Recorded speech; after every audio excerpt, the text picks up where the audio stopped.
Alkitab adalah kitab nubuatan. Itu satu hal yang perlu kita ingat ketika kita ini membaca Alkitab. Oke? Ya.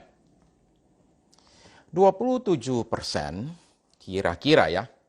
27% dari Alkitab, Perjanjian Lama, Perjanjian Baru, itu 27% diantaranya itu mengandung unsur nubuatan. Nubuatan itu artinya sesuatu yang belum terjadi dinyatakan sekarang. Jadi selalu sifatnya itu selalu kepada masa depan. Nah, di seluruh Alkitab, dari begitu banyak nubuatan, itu ada dua yang paling gede. Ya. Yang pertama adalah nubuatan tentang kedatangan Tuhan Yesus yang pertama kali. Yang kedua, yang lebih banyak lagi, adalah nubuatan tentang kedatangan Tuhan Yesus kali yang kedua. Itu justru lebih banyak daripada yang pertama. Ya.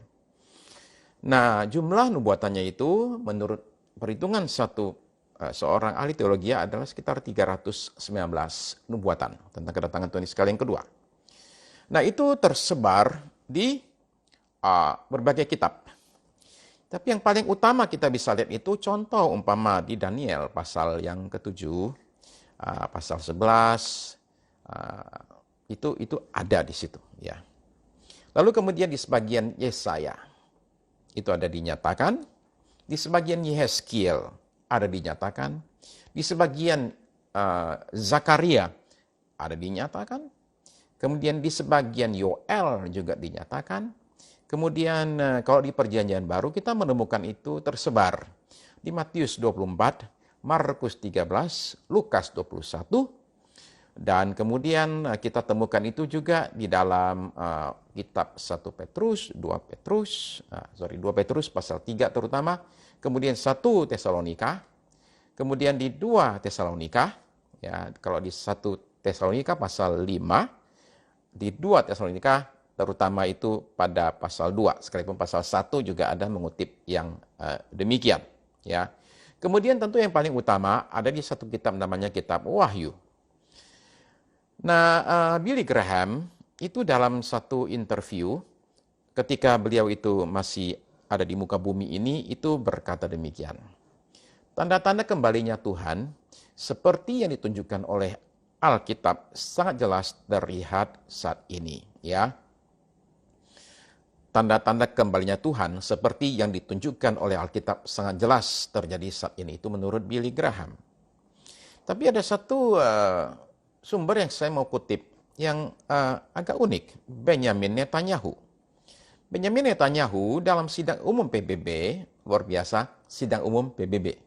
Tanggal 1 Oktober tahun 2013. Ya, 7 tahun lalu, 6,5 tahun lalu. Berkata demikian. Di zaman kita sekarang ini, nubuatan-nubuatan Alkitab sedang digenapi. Bayangkan seorang Perdana Menteri bicara forum PBB dan mengatakan nubuatan Alkitab sedang digenapi. Nah, rasa ingin tahu tentang akhir zaman bukan cuma milik kita sekarang, tapi juga sudah menjadi sesuatu yang ingin diketahui oleh murid-murid Tuhan Yesus pada zaman itu. Nah, mereka itu kemudian bertanya. Nah, ketika bertanya, kalau saudara perhatikan, masalah itu ada di pertanyaan mereka. Masalahnya itu apa? Begini saya tunjukkan. Okay. Matius 24 ya. Mudah-mudahan saudara-saudara sudah baca sampai ke situ ya. Kita akan bahas Matius. Mungkin sebagian saudara sudah baca, mestinya saudara sering sudah baca Lukas kan. Oke. Di Matius 24 ya. Saya ambil sebentar ya.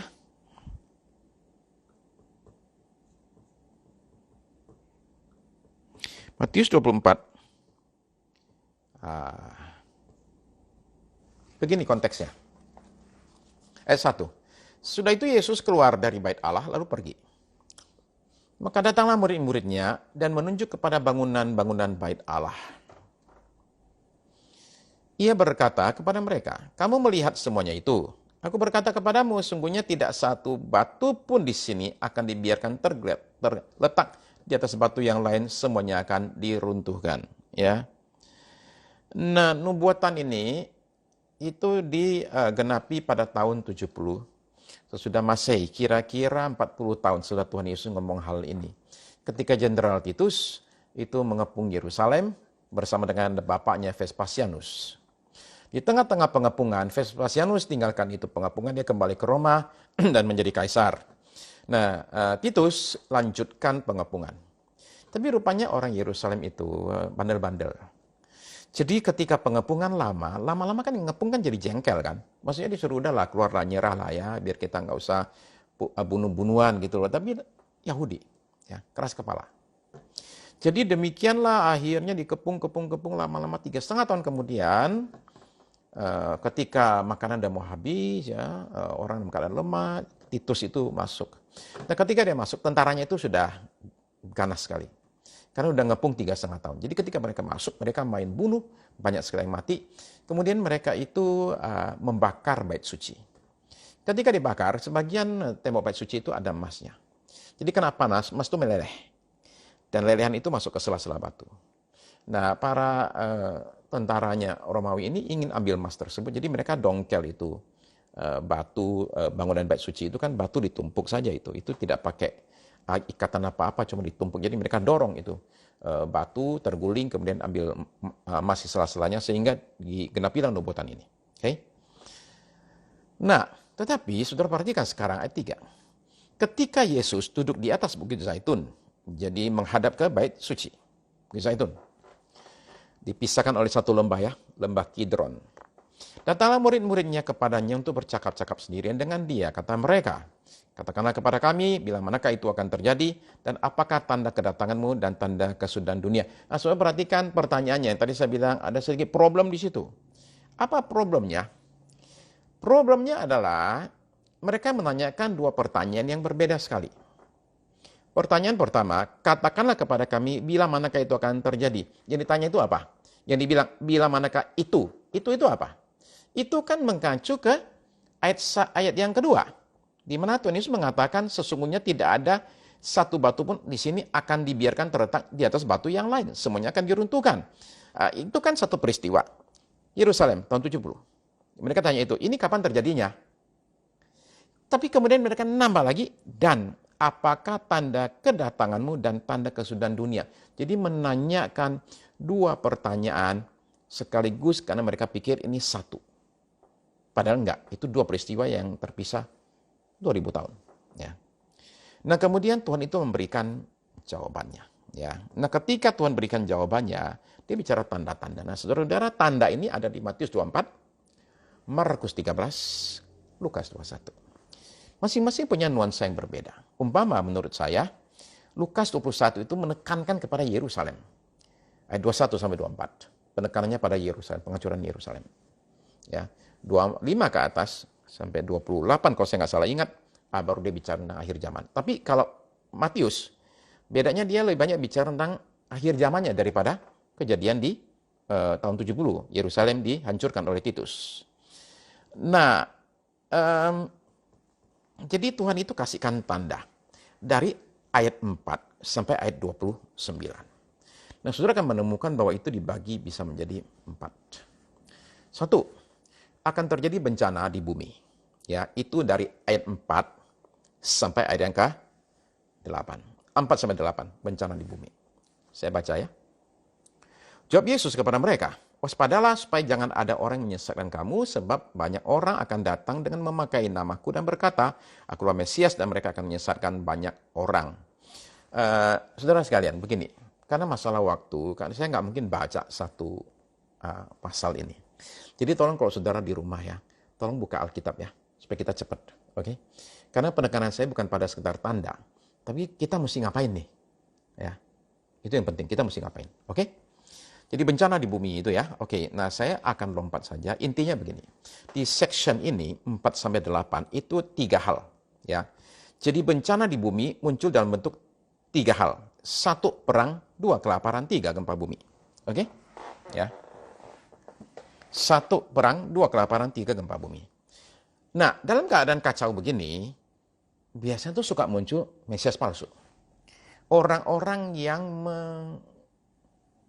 menawarkan pertolongan dan lain sebagainya itu, ya Mesias palsu. Jadi yang di sini, pada poin ini yang patut diwaspadai adalah yang namanya Mesias palsu. Ya, oke. Saya akan gerak agak cepat ya, Saudara mesti ikutin saya. Oke. Nah, pada abad 20, abad lalu, jumlah orang yang mati karena perang dan aniaya, itu angkanya itu menakutkan sekali. Ini adalah angka yang didapat oleh satu orang, namanya susah sekali disebut. Dibacanya susah, ya, karena keturunan Polandia. Tapi menjadi penasihat keamanan Gedung Putih pada zaman Presiden Jimmy Carter, namanya Zbigniew Brzezinski. Brzezinski itu mengatakan bahwa sepanjang abad 20 orang yang mati karena perang dan kelaparan mencapai 175 juta orang. 175 juta dalam masa 100 tahun. Nah, saudara menemukan gempa bumi di tempat-tempat yang barangkali sekarang nggak terbiasa. Contohnya lah di Australia, itu minggu lalu gempa bumi. Australia itu katanya adalah satu benua yang sangat amat kokoh sekali, mestinya nggak ada gempa bumi, terjadi gempa bumi juga. Kalimantan kata orang aman, terjadi gempa bumi juga. Ya, oke. Nah, lalu kemudian kelaparan, kita sudah tahu lah ceritanya di Afrika dan lain sebagainya. Ya, sampai sekarang masih demikian. Ya. Nah, saya punya data yaitu Global Peace Index. Global Peace Index itu saudara bisa akses di internet, Google aja, Global Peace Index. Tahun terakhir 2019. Tapi data saya ini dari 2016. Kenapa 2016? Kenapa nggak 2019? Karena ini data 2019 punya saya masih mentah, belum diolah. Nah, ini data yang sudah diolah begini, oke? Ini laporannya. Tahun 2016, dari 200 lebih negara di dunia, itu yang tidak perang, betul-betul damai itu cuma 10 negara. Ya betul-betul nggak ada perang sama sekali, ya. Itu cuma 10 negara, nggak banyak. Ya. Dalam masa 10 tahun, 2006 sampai 2016, 81 negara menjadi lebih aman, 79 negara menjadi lebih tidak aman. Nah, trennya ke 2019 adalah makin banyak negara yang tidak aman. Saudara memahami ya, bahwa makin banyak perang terjadi sebenarnya dalam kurun waktu 4 tahun ini. Dari 2016 sampai ke 2020 ini. Ya. Nah, lalu kemudian jumlah pengungsi itu 57 juta tahun itu. Nah, sekarang pasti lebih banyak angkanya. Ya, karena perang membuat pengungsi. Ya. Kemudian biaya yang mesti dibayar oleh umat manusia karena adanya kejahatan dan sebagainya, hal yang seperti itu mencapai 13,6 triliun dolar. Ya, 13,6 triliun dolar. Jadi ini adalah angka-angka tentang berbagai bahaya di bumi. Jadi 4-8 adalah, kata Tuhan Yesus, perhatikan bencana di bumi. Ya, bencana di bumi. Nomor 2, ya, adalah kegerakan di gereja. Ya. Itu 9-14. Ayat 9-14 itu kegerakan di gereja. Ada 3 disebut. 1, aniaya. 2, murtad. 3, aneh sekali, pertumbuhan. Justru di tengah-tengah aniaya dan murtad besar-besaran, justru gereja itu bertumbuh. Ya. Nah, jadi Kristen yang sungguh-sungguh yang beneran, sama Kristen-Kristenan, Kristen KTP istilah kita, itu akan dipisahkan. Akan dibedakan sekali oleh aniaya. Nah, yang suam-suam, yang lembek-lembek itu akhirnya akan menjadi murtad. Mereka nggak akan tahan dengan aniaya. Oke? Ya. Nah, tapi di tengah-tengah situasi begini, Injil justru diberitakan ke seluruh bangsa. Kata Tuhan Yesus. Kan luar biasa sekali ya. Di tengah-tengah tekanan, justru Injil itu diberitakan. Saya kasih contoh angka ya. Pada tahun 1900, ya, 1900, ya, jumlah orang Kristen di Afrika itu cuma 9 juta. Ya, tahun 1900, jumlahnya itu cuma 9 juta orang Kristen di Afrika. Pada tahun 2000, 100 tahun kemudian, jumlahnya sudah naik menjadi 380 juta. 380 juta.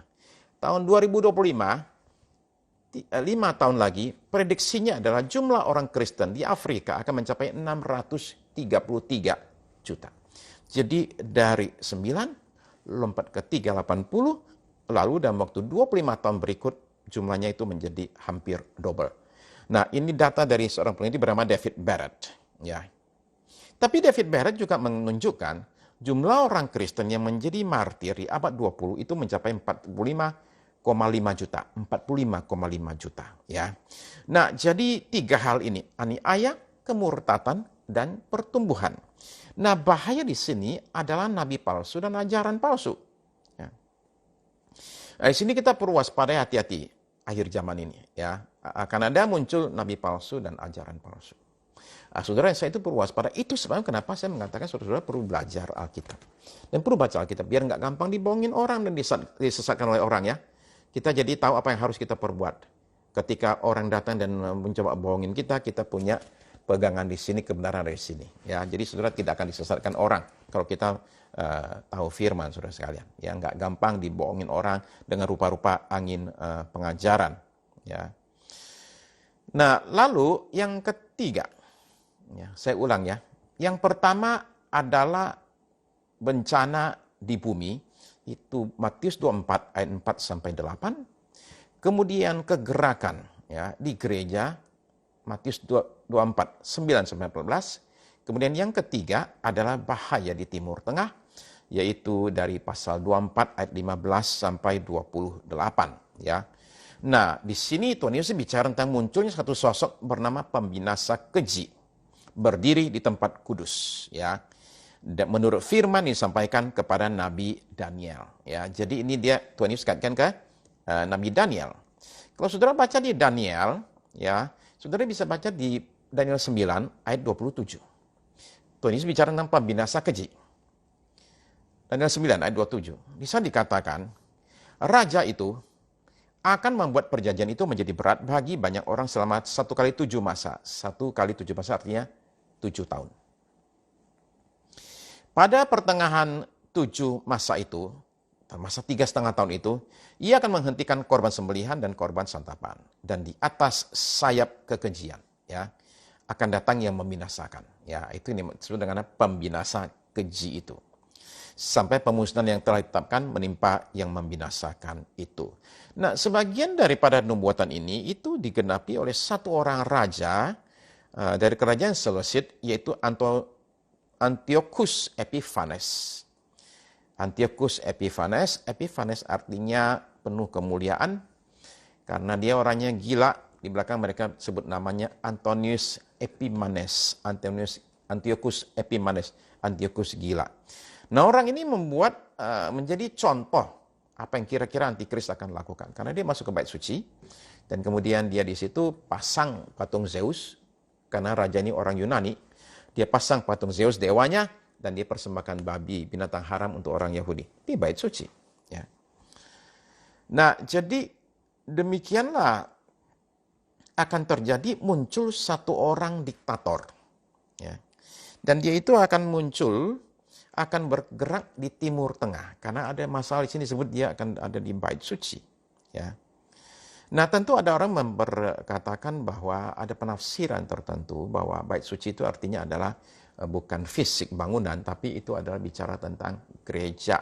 Ya, penafsiran. Ya, namanya penafsiran, bisa iya, bisa tidak, saudara sekalian. Ya. Namun, soal pembinasa keji ini itu dinyatakan tidak hanya oleh Tuhan Yesus. Dinyatakan juga oleh Rasul Paulus di 2 Tesalonika pasal yang kedua ayat 1 sampai 12 dia bicara di situ, terutama ayat 3 dan 4. Ya, dia bicara tentang satu orang yang dia sebut dengan istilah manusia durhaka yang akan duduk di bait Allah dan menyatakan dirinya sebagai Allah. Lalu kemudian Rasul Yohanes dalam suratnya itu memberi satu nama, yaitu dia sebut tokoh ini dengan nama Antikris. Tapi dia mengatakan sebenarnya sudah banyak Antikris yang muncul. Ya, Antikris adalah mereka yang menyangkal kemanusiaan dari Tuhan Yesus. Ya, Antikris adalah mereka yang ada kriterianya disebutkan oleh Yohanes. Tapi dia bicara dengan satu juga tokoh Antikris yang akan muncul di akhir zaman. Ya. Nah, jadi itu adalah tanda yang ketiga. Sekarang tanda yang keempat yang perlu kita perhatikan, yaitu ayat 29. Yaitu kegelapan di langit. Saya ulang ya. Tanda akhir zaman menurut Tuhan Yesus adalah satu, yaitu bencana di bumi. Nomor 2 adalah pergerakan di gereja. Nomor 3 adalah diktator di Timur Tengah, ya, bahaya di Timur Tengah, diktator di Timur Tengah. Nomor 4 adalah kegelapan di langit, ya. Nah, 29 katanya segera sudah siksaan pada masa itu, matahari akan menjadi gelap dan bulan tidak bercahaya dan bintang-bintang akan berjatuhan dari langit dan kuasa-kuasa langit akan goncang. Pada waktu itu akan nampak tanda anak manusia di langit dan semua bangsa di bumi akan meratap dan mereka akan melihat anak manusia itu datang di atas awan-awan di langit dengan segala kekuasaan dan kemuliaannya. Saudara perhatikan waktu Tuhan Yesus lahir, terjadi tanda di langit kan? Ya, ada tanda di langit. Ya. Kemunculan malaikat, kemudian bintang juga bergerak. Ya. Pada waktu Tuhan Yesus mati di kayu salib, terjadi juga tanda di langit. Apa itu? Langit jadi gelap, gerhana matahari. Nah, waktu Tuhan Yesus datang kembali, terjadi juga tanda di langit, yaitu langit itu menjadi gelap. Sehingga kedatangannya katanya seperti kilat yang memancar ya, dari timur ke barat. Ya. Nah, jadi akan terlihat oleh seluruh dunia pada waktu itu. Ya. Nah, berita kedatangan Tuhan Yesus itu harusnya membuat kita jadi orang-orang yang penuh dengan sukacita. Kan begitu ya? Ya toh. Nah, kita punya sekarang suatu jaminan Tuhan kita akan datang kembali. Nah, Billy Graham tuh bilang gini, ya, kita kutip Billy Graham lagi ya. Pengharapan besar iman kita terletak pada kembalinya Tuhan Yesus seperti yang dijanjikan. Ketika dia datang kembali, maka berbagai masalah dunia itu akan beres. Sebab sekarang kita lihat dunia itu sudah terlalu jahat, terlalu ngaco. Ya, saudara-saudara melihat pertarungan politik di dunia sekarang, apa yang terjadi itu, kita lihat itu, ya kita geleng-geleng kepala. Tapi there's nothing we can do. Kita nggak bisa apa-apa. Saudara mungkin sekarang melihat banyak sekali ketidakadilan. Saudara mungkin melihat banyak sekali keserakan manusia yang mengerikan sekali. Dan kita nggak bisa apa-apa. Kita terlalu kecil. Jadi akhirnya pada ujung-ujungnya itu pengharapan kita akan terjadinya kebaikan, terjadinya keadilan, terjadinya kedamaian. Itu hanya satu saja. Tuhan Yesus datang kembali. Maka kita berdoa bersama dengan Nabi Yohanes. Datanglah segera Tuhan Yesus. Ya, itu doa kita. Nah, saudara perhatikan, kita ini harus sambut dengan penuh sukacita, karena ketika Tuhan Yesus datang, ya saya kutip satu bagian saja ya, Wahyu 21 ayat 1 sampai 4. Wahyu 21 ayat 1 sampai 4. Wahyu 21 ayat 1 sampai 4. Lalu aku melihat langit yang baru dan bumi yang baru. Sebab langit yang pertama dan bumi yang pertama telah berlalu, dan laut pun tidak ada lagi. Selesai semua, habis. Oke? Ayat 2. Dan aku melihat kota yang kudus, Yerusalem yang baru, turun dari sorga dari Allah, yang berhias bagaikan pengantin perempuan yang berdandan untuk suaminya. Lalu aku mendengar suara nyaring dari tahta itu berkata, lihatlah, kemah Allah ada di tengah-tengah manusia, dan ia akan diam bersama-sama dengan mereka. Mereka akan menjadi umatnya dan ia akan menjadi Allah mereka. Dan ia akan menghapus segala air mata dari mata mereka, dan maut tidak akan ada lagi, tidak akan ada lagi perkabungan atau ratap tangis atau duka cita. Semua segala sesuatu yang lama itu telah berlalu. Semua penderitaan, kesusahan lewat semua. Habis semuanya itu. Ya. Nah, berita akhir zaman bisa mengakibatkan orang berikan respons yang salah. Respons salah itu seperti apa sih? Pertama-tama orang nggak peduli sama sekali. Nggak mau tahu lah akhir zaman, pusing. Ya. Itu respon yang pertama. Respon kedua adalah menertawakan. Udah nggak percaya, melecehkan lagi. Ya. Itu dinyatakan di 2 Petrus pasal 3 ayat 3 sampai 4. 2 Petrus pasal 3 ayat 3 sampai dengan ayat yang keempat. Ya. Akan ada pengejek-pengejek pada zaman akhir yang berkata, mana akhir zaman? Dari dulu akhir zaman. Nggak pernah berakhir terus zamannya itu. Ya. Nah, saudara perhatikan bahwa yang mengejek soal akhir zaman ini, saudara jangan pikir orang di luar gereja ya. Oke, orang di luar gereja ya. Tapi justru banyak orang dalam gereja yang menertawakan ketika kita bicara akhir zaman. Ya. Lalu kemudian yang ketiga, jadi yang pertama adalah orang yang nggak tahu apa-apa, nggak peduli sama sekali. Yang kedua orang yang menertawakan. Yang ketiga justru kebalikannya, orang yang terlalu peduli, terobsesi dengan akhir zaman. Itu kita perlu waspadai. 2 Tesalonika pasal 2 ayat 1 sampai 2. 2 Tesalonika pasal 2 ayat 1 sampai 2. Tentang kedatangan Tuhan kita Yesus Kristus dan terhimpunnya kita dengan Dia. Kami minta kepadamu, saudara-saudara, supaya kamu jangan lekas bingung dan gelisah. Oke? Oleh apa? Oleh 2 hal. Baik oleh ilham roh, maupun oleh pemberitaan atau surat yang dikatakan dari kami, seolah-olah hari Tuhan telah tiba. Waspada dia bilang, oke? 1, kalau ada orang bilang, saya terima dari Roh Kudus, hari Tuhan telah tiba, Tuhan sudah tiba. Enggak. Yang kedua, pemberitaan katanya dari Rasul yang ngomong. Mungkin zaman sekarang pendeta A, pendeta B yang bicara soal kedatangan Tuhan sudah tiba, sudah waktunya. Oke, kita perlu waspada yang demikian, ya.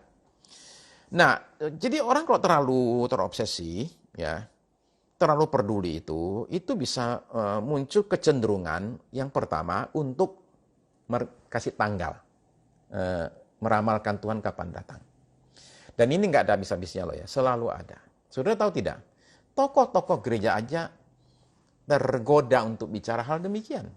Martin Luther itu pernah membuat suatu pernyataan bahwa Tuhan Yesus akan datang kembali tahun 1636. Yang satunya lagi John Wesley juga bikin pernyataan. Tuhan Yesus akan datang kembali tahun 1874. Dulunya keliru. Ya. Kalau saya tambahkan terus sampai sekarang pun, zaman sekarang pun masih saja ada orang yang bicara tentang kedatangan Tuhan. Terakhir itu saya ingat ada satu itu namanya Mark Blitz kalau tidak salah mengatakan Tuhan Yesus akan datang pada bulan September tahun 2015. Tidak terjadi. Ya. Jadi waspada yang satu ini ya. Nggak ada orang yang tahu soalnya. Nggak ada orang yang bisa kasih tahu kepada kita tanggal tertentu, tahun tertentu. Kalau udah itu jelas sudah sesat. Ya. Nah, satu sisi orang itu jadi terobsesi dan meramalkan tanggal. Di sisi yang lain ada orang yang menghentikan semua aktivitas dan hanya nantikan Tuhan aja tuh. Ya, usahanya stop, nggak usah usaha lagi, oke? Berhenti dari kerja udah bagus berhenti. Kemudian rumah dijual. Ngapain? Kita pergi ke puncak aja, kita tunggu Tuhan Yesus datang di puncak sana. Nah, itu ngaco lagi tuh. Ya. Nah, sedemikian rupa di Tesalonika, karena saudara tadi saya kasih tahu bahwa 1 Tesalonika ada bicara akhir zaman, 2 Tesalonika pun ada bicara tentang akhir zaman. Ya. Nah, dalam kedua-duanya Paulus itu kasih peringatan, hati-hati soal akhir zaman, jangan sampai terobsesi. Karena ternyata di Tesalonika beberapa orang itu nggak mau kerja. Ngapain? Nunggu Tuhan datang. Maka kata Paulus, barang siapa yang tidak mau kerja, perhatikan ya, bukan tidak bisa kerja, bukan tidak bisa kerja, tidak mau kerja. Orang yang nggak mau kerja, jangan kasih makan. Karena banyak orang terjebak dalam kesalahan ini. Ya. Nah, kita juga jangan kemudian menjadi gelisah. Pemberitaan akhir zaman tidak boleh membuat kita jadi gelisah. Tapi harus membuat kita menjadi penuh harapan dan sukacita. Ya. Jadi respons kita, sudut pandang kita ini sangat penting sekali. Kita nggak jadi ketakutan, ya. Kita nggak jadi gelisah. Kita justru penuh dengan sukacita. Oke? Maka di 1 Tesalonika pasal 5 ayat yang ke-6. 1 Tesalonika pasal yang ke-5. Ya, ayat 6. Kalau saudara baca ayat 1, saudara tahu ya, ini bicara akhir zaman, kedatangan Tuhan. Ayat 6. Sebab itu baiklah jangan kita tidur seperti orang-orang lain, tetapi berjaga-jaga dan sadar. Ini dia, kita berjaga-jaga dan sadar. Ya. Jadi berita tentang kedatangan Tuhan itu tadi saya katakan punya potensi bikin orang gelisah, bingung dan takut. Tapi obatnya bukan dengan jalan nggak bicara. Obatnya adalah sampaikan yang benar dengan cara yang benar. Jadi gereja Tuhan itu dituntut untuk berjalan dengan bijak di antara 2 ekstrim. 1 terlalu cuek, 2 terlalu terobsesi. Kita jalan di tengah, ya. Nah, sekarang saya bicara kita mesti ngapain? Karena saya pikir ini yang penting ya. Saya mengusulkan 5 hal yang saudara dan saya perlu jaga. Ya, kita perlu jaga 5 hal, oke? 1, jaga iman kita. Jaga iman kita. Matius 24 ayat 13. Saya bacakan ya, Matius 24 ayat 13. Tetapi orang yang bertahan sampai pada kesudahannya akan selamat. Jadi akan ada muncul tekanan, aniaya, kesusahan.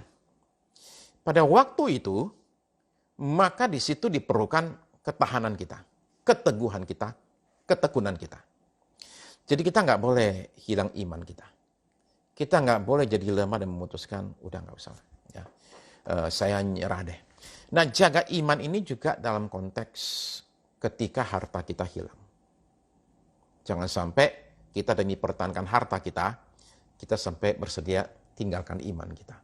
Kita mesti jaga iman kita, saudara sekalian. Umpama contoh lah ya, kalau saudara-saudara punya uang, 1 juta di bank lah, terancam disita, akan disita. Kecuali kalau saudara-saudara pasang tanda di tangan apa di dahi untuk jual beli. Kalau 1 juta, saudara ingat apa kata Alkitab kan? Waduh, nggak boleh. Biarin deh uang 1 juta hilang lah. Ya, udah nggak apa-apa. Yang penting kita jaga iman kita ya. Oke. Tapi gimana kalau duitnya itu bukan 1 juta? Tapi 1 M. Gimana tuh? Dilepas juga ya? Saya nggak tahu saudara sekalian. Gimana kalau uangnya bukan 1 M? Gimana kalau 10 M? Dan saudara kasih tahu, ini bakal hilang nih. Kecuali kalau Anda mau dipasang alat transaksi. Jadi uang tunai kita sudah ambil semua.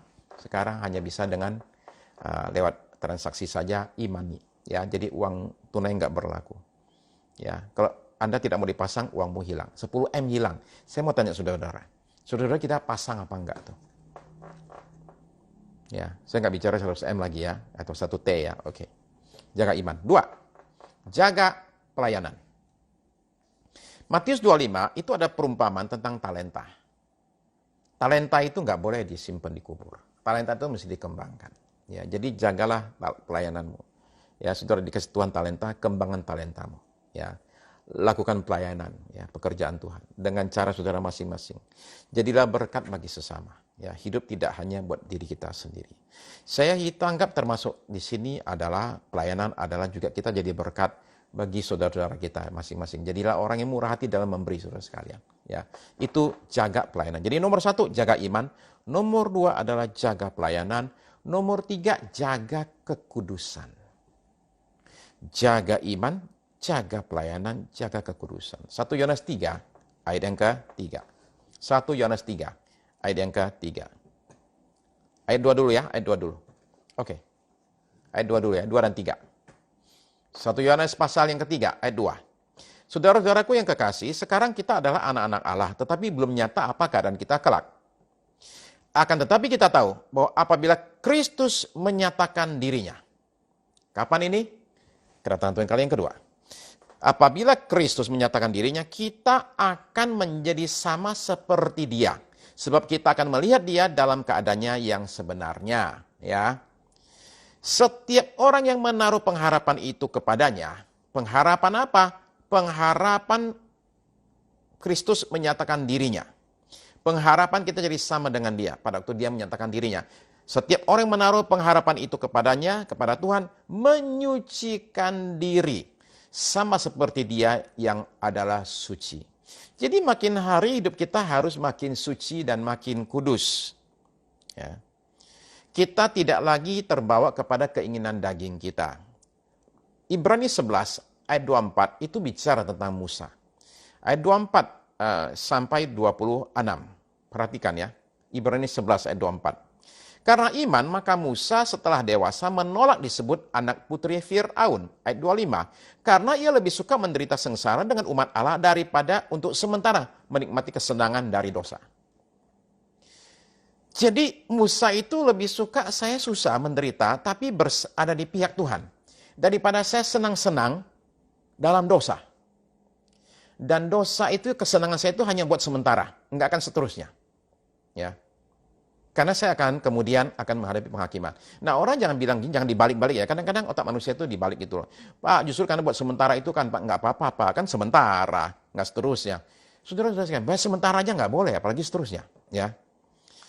Nah, jadi kita mesti jaga kekudusan kita. Kenapa? Karena 2 Korintus pasal 11 ayat 2. 2 Korintus pasal 11 ayat yang ke-2.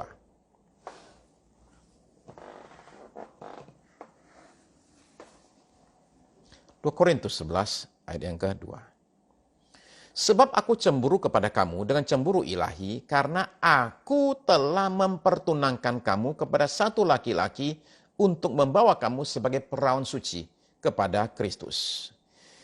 Nah, ini kapan terjadi perkawinan ini? Ketika Tuhan Yesus datang kembali, itu digambarkan sebagai perkawinan. Kita kawin dengan dia. Ya, kita satu tubuh Kristus, gereja itu sebagai mempelai, kemudian menikah dengan Tuhan kita. Nah, saudara-saudara, perhatikan ya. Jadi kita mesti menjadi perawan suci. Datang kepada Tuhan tanpa ada kerut, ada noda, atau cacat apapun juga. Nah, jadi perhatikan, saudara-saudara sekalian, karena kata 1 Yohanes pasal 3 ayat 3 tadi, setiap orang yang menaruh pengharapannya itu kepadanya menyucikan diri. Ya. Jadi kita sucikan diri kita jaga diri kita, ya. Dan kita minta Roh Kudus betul-betul tolong kita untuk kita mampu lakukan itu. Oke, saya mesti gerak cepat. Nomor 4. Tadi kan jaga iman, kemudian jaga pelayanan, jaga kekudusan, sekarang jaga persekutuan. Ya, jagalah persekutuan. Ibrani 10 ayat 25, ini ayat yang umum dibaca, tapi perhatikan konteks akhir zamannya. Ibrani 10 ayat 25. Janganlah kita menjauhkan diri dari pertemuan-pertemuan ibadah kita, seperti dibiasakan oleh beberapa orang. Tetapi marilah kita saling menasihati dan semakin giat melakukannya menjelang hari Tuhan yang mendekat. Jadi makin dekat kedatangan Tuhan, kita katanya harus saling menasihati dalam persekutuan, maksudnya jelas ya. Jadi jangan kita hindari pertemuan ibadah, tapi kita makin giat melakukannya. Nah, saya kasih tahu satu hal. Setelah COVID ini berlalu, dia akan berlalu, tapi barangkali tetap akan ada, karena beberapa penyakit kan datang nggak pergi-pergi, saudara sekalian. Jadi kadang-kadang kita minta COVID ini datang berlalu terus hilang sama sekali, mungkin nggak demikian. Maksud saya begini, saudara tahu kan TBC udah berapa puluh tahun ada di Indonesia? Tiap tahun makan korban banyak loh, puluhan ribu orang. Dan kita nggak pernah ribut. Kenapa ini kok TBC kok tetap ada, dan kan menular itu TBC itu, ya. Kita nggak panik soal TBC. Kemudian yang namanya demam berdarah tiap tahun datang juga tuh, dan kita kayaknya udah oke itu. Itu yang dimaksud oleh presiden kita mungkin ya, menurut saya, hidup berdamai dengan corona. Dia akan ada, oke. Nah, tapi begini saudara sekalian, bahwa kita akan masuk kepada yang namanya the new normal. Normal yang baru. Di mana saya kasih contoh saudara sekalian, barangkali ibadah itu nggak bisa lagi kumpul sekian ribu orang seperti biasa ya. Kadang-kadang kita tahu gereja bisa 3.000 orang, 4.000 orang, 5.000 orang. Nggak akan bisa gitu lagi. Nah, karena itu dan karena saudara-saudara kan sekarang itu terbiasa begini. Saudara-saudara itu terbiasa sekarang ibadah itu melalui online. Ya nggak? Oke. Saya mau tanya saudara-saudara, ibadah online itu asik apa enggak? Ada asiknya. Kenapa? Bisa kita online sambil baring di ranjang. Nggak usah mandi dandan dulu. Udah gitu masih pakai piyama, masih pakai daster. Kita duduk aja tuh, oke? Di ranjang tuh. Sambil kita lihat di iPad kita, apa handphone kita, atau di TV kan asik itu. Sambil ngunyah lagi boleh itu, ya toh? Terserah kita deh. Kalau yang kebaktian mah repot, mandi dulu, bangun pagi, dandan lagi, parkirannya susah. Waduh, nah jadi ada kemungkinan bahwa saudara-saudara itu lama-lama bisa nggak pengen ibadah. Kenapa? YouTube aja, ya nggak? Online aja enak. No. Saya kasih tahu saudara-saudara ya, ini firman Tuhan ya. Saudara-saudara, jangan menjauhkan diri dari pertemuan ibadah. Tapi justru semakin giat melakukannya menjelang hari Tuhan yang mendekat. Ya. Oh, ibadah online nggak enak ya? Tahu aja, ya betul tahu aja tuh. Saya mah tahu aja, mata saya bisa melihat dari balik TV. Begini saudara sekalian. Jadi ini terutama saya ngomong kepada Jemaat GB Putra ya, Jemaat GB Putra. Gerejanya nggak gede-gede amat, ya. Orang kebaktian cuma 200-300. Begini saudara sekalian, ya. Kita jangan kebiasaan ibadah online. Kelamaan jadi nggak kebaktian beneran ya, oke? Kenapa? Ini peringatan firman Tuhan. Ya, saya ulang ya. Janganlah kita menjauhkan diri dari pertemuan-pertemuan ibadah kita. Seperti dibiasakan oleh beberapa orang. Beberapa orang jadi biasa. Nggak kebaktian. Ya, kenapa? Oh, saya mah online kok. Saya tetap kebaktian. Ya, kebaktian sambil guling gitu loh. Sambil setengah guling gitu ya. Setengah guling sama kayak seperti itu. Ya, kagak benar tuh. Oke? Ya. Nah, jadi kita justru saling menasihati semakin giat melakukannya menjelang hari Tuhan yang mendekat. Oke. Poin saya yang terakhir, saudara sekalian, ya, poin saya yang terakhir. Ulang lagi, jaga iman, ya, jaga pelayanan, jangan sampai nggak pelayanan. Kemudian jaga kekudusan. Nomor 4, jaga persekutuan. Nomor 5, jaga penginjilan. Ya, jangan lupa beritakan kabar baik. Matius 24 ayat 14 yang tadi saya sudah baca. Kita lihat ulang lagi ya. Dan Injil Kerajaan ini akan diberitakan di seluruh dunia, menjadi kesaksian bagi semua bangsa. Sesudah itu barulah tiba kesudahannya. Jadi Injil, saudara sekalian, mesti diberitakan sampai kepada segala bangsa, dan disitulah baru kemudian kita akan melihat kesudahannya. Tuhan Yesus datang kembali untuk menjemput kita sekalian. Saudara-saudara terkasih, saya ingin supaya kita semua hari-hari ini semakin dikuatkan, semakin diteguhkan di dalam kita itu jalani iman kita ya. Kita perlu semakin kuat, semakin sungguh-sungguh dengan iman kita. Karena saya khawatir bahwa ada banyak orang sekarang ini, hari-hari ini justru imannya itu tambah kendor. Ya, karena tidak ada lagi ibadah secara langsung, semua kita nggak ketemu sama orang Kristen, akhirnya kita lama-lama bisa bahaya, yaitu iman kita itu menjadi kendor dan kasih kita menjadi dingin.